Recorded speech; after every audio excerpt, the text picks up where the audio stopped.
Hey everybody, Jay the Builder here. Today we are doing a review finally of the UCS Millennium Falcon.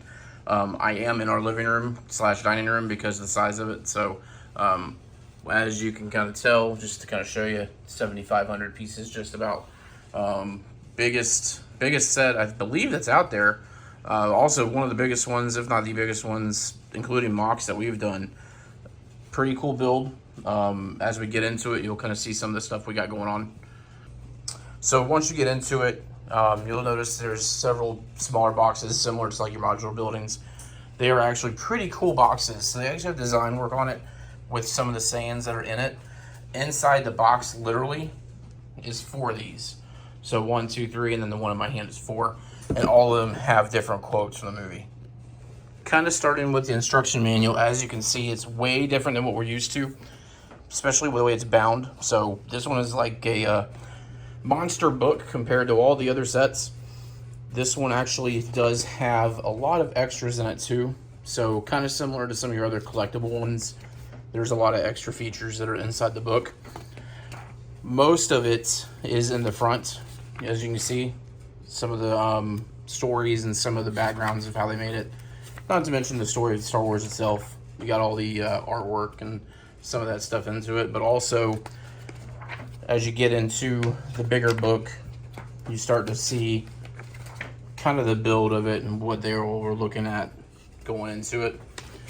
But then you start seeing schematics, some of the ones that came off the Lego sets, and then as you get into the smaller sets, then eventually you start getting to the builds. So it actually does very similar to what your other Lego books do. It kind of tells you phases in which you're going to complete each bag. I will tell you, with that box, you would think you'd have 70, 80 bags. However, this set had 17. Each bag was a monster. So in all of the 17 bags, you'll go through and they'll kind of give you basically the same snapshot that you're used to seeing. The pages are front and back. So first thing I would say, if you notice how much room it takes, make sure you have plenty of room to not only build this, but have room for the book. So the book is, like I said, pretty big. Not to mention, super thick. So it is a little bit, I flipped it back and forth. It's a pain in the butt, I'm not gonna lie. So if you're doing this for the first time, I would just make sure you have a full table devoted to it. So as you get to the back of the book and you start finishing instructions, you'll start to see some of the pictures and stuff that they actually had developed on it. This particular book actually also tells you how to handle it once it's complete. This is the first book I think I've seen have that. So, you know, the sheer size, it is a heavy unit, so you don't want to grab it, of course, from the sides, but they actually tell you how to grab it and where to grab it at. So here are the minis that came with it. These are kind of different than the regular minis. These feel more solid, like they're more, I don't know, less plastic, I guess. They're a little more sturdy. Some of them move, some of them don't. As you can kind of see just from them, it's most of the main characters. You actually get a BB-8, which I thought was pretty cool. You get Porgs, but you also get the vampire suckers that take power out of it in the movie. So pretty cool set of minis. And now for the completed unit. So this is the entire unit completed. There is a lot to go through here, so to kind of show you, you do get your normal plate as normal. There is, of course, a piece separator. I have it hidden underneath. There are several minis, which we will go through here in a second, but to kind of show you some of the cool things that are in it. Some of these, you'll notice, are, I don't know, I guess Technic-oriented, so you can easily take and move and kind of manipulate. However, some of them are not so easy. So to kind of give you an idea, this one literally has one pin that goes into it and it sets right inside so that way it drops in. Some of them are also just simple drop-ins. So where you might think, oh, this would be something that fits somewhere, I'll give you an example. Literally, that is how it fits in. You just got to kind of know that there is a spot for it to slide. As you start seeing some of those and you start trying to put it together, I'm not going to lie, that's probably one of the biggest hassles. Next to the size of it, me and Logan and even JT sometimes, I had to have help because of trying to lift up and going around. So you'll start getting sections that come into the book like that where they may not be as easily moved. But then, like I said, you might also have sections like this one right here that are literally like tied to it. So just, something to be aware of. Also, detail. As you notice, some of these pieces are actually sticking out. They are meant to do that. So as you're looking through the book and the instructions, there are holes, there's vents, there's things of that nature that are made literally for that part of the detail. So just kind of keep that in mind as you're building. The back halves, same way. So that middle section is actually solid into the build, whereas these two are not. So if we wanted to take, let's say, this piece right here off, as you can see, I can lift it right up. Some of them are not that way.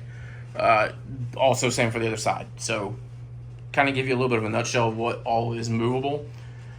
The back is considered, I think, 5 different plates. Then you have these kind of sides, which are two different ones. Then you have the center, of course, and then you have these front plates up here. So this section right here was done separate of this section, and so on and so forth as you go through. As you're doing it, you're also going to run into issues where you have to flip this upside down. So as you see, it does have feet. Those feet are connected. So as you're flipping this upside down, it does kind of get in the way. They are pretty sturdy, so you don't have to worry about like them falling off or coming loose where you got to reconnect them. The problem that we ran into is as you start putting these together, this thing is heavy.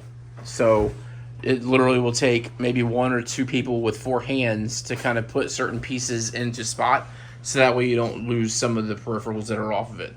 As you can see, a lot of the details are actually showing. So some of these do actually have tendency to fall off if you're not careful.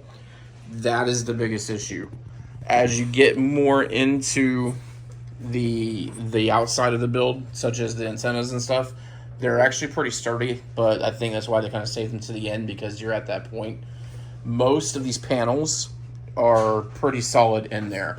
The drop-ins, such as these right here, they're locked. They're not locked in, but they're locked in, so they don't really move a lot. It's pretty easy to kind of get to them if you need to get to them. But to kind of show you, we'll take this one out as an example, maybe. This one was actually one of the easier ones to do, I think. But you can kind of see the insides. So it's pretty cool. On the other side is actually Chewy's game, his chess game. You can actually see where they sit down and play that game at on the inside of that over there.